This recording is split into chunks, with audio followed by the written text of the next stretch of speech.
سبق آموز کہانی ارطغرل غازی اور امانت داری۔ ایک بار کا واقعہ ہے کہ ارطغرل غازی اپنے چند ساتھیوں کے ساتھ شکار کے لیے نکلے۔ راستے میں انہیں ایک کسان ملا جس کی بیوی سخت بیمار تھی۔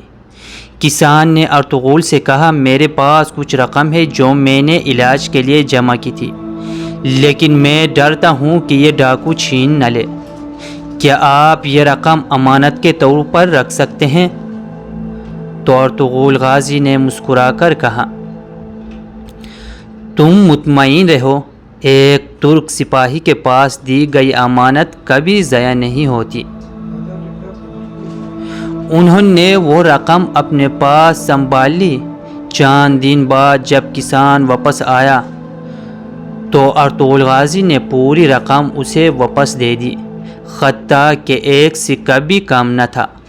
کسان کی آنکھوں میں خوشی کے آنسو آ گئے اور اس نے کہا، یقیناً آپ اور آپ کے قوم ہی دنیا میں عدل اور امانت داری قائم کرے گی۔ یہ کہانی ہمیں سکھاتی ہے کہ اصل عظمت صرف جنگ جیتنے میں نہیں ہے، بلکہ امانت داری، سچائی اور دیانت میں ہے۔